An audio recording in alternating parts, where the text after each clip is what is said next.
Welcome back. Today we'll move forward with our discussion on saving and investing for retirement. One of the most common questions to come up is, what should I invest in? We could spend weeks, months, even years on this topic discussing 401ks, IRAs, mutual funds, etc. And frankly, there are people with degrees and decades of experience who don't agree on that answer. Instead, we'll focus on just a few quick tips that are generally agreed upon. Number 1. Invest early and often. As we've shown in last week's post, there's a big benefit to starting early. If you're thinking you don't have much money to put aside, remember, investing just $5 a day for 45 years has the potential to result in over $1 million in investments. Investing early is also an important tool to increase your financial net worth in the long term. Number 2. Consider taking on a decent amount of investment risk at a young age by investing heavily in stocks or equities. There's a very strong relationship between risk and reward when it comes to investment. The better average return you want, the more you have to be willing to risk significant losses when the economy is down. Many financial experts advise young adults to take on more risk and invest more in equities, which have a historical nominal annual return of around 10% because they have a longer investment horizon to both realize gains and to recover from losses. In fact, since the Great Depression, the stock market has never had a nominal negative return over any 20-year period. Note, however, this is a nominal return, not real return, meaning it does not account for inflation.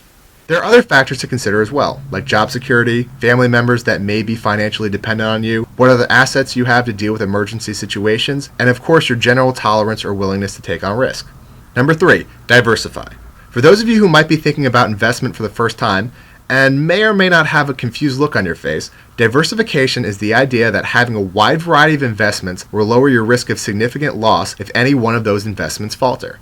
For example, let's say you're looking to start investing with an initial $10,000. You're also a big fan of your local fast food restaurant, and you want to invest in that company.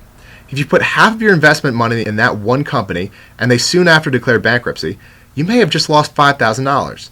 If instead, that fast food restaurant is one of 50 different companies you invest in, at just $200 for each investment, you'll only lose $200 if they go under, or just 2% of your initial investment.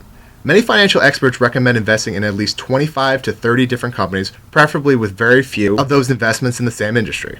You may be intimidated by the idea of picking out stocks or bonds and diversifying on your own, or maybe you're worried you simply don't have enough money to sufficiently diversify.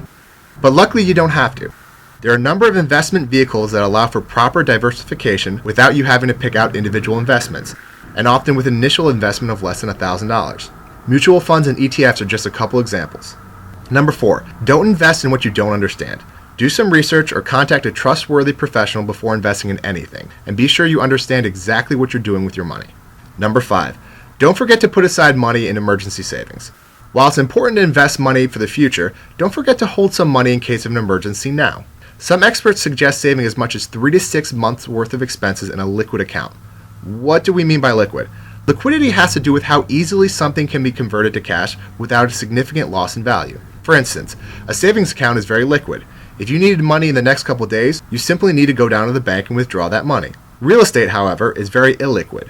It's almost impossible to sell a house in just a couple days without taking a significant loss in value.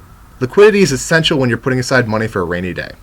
This concludes our 2-part series on saving and investing for retirement. If you have any questions, feel free to leave a comment or send me an email.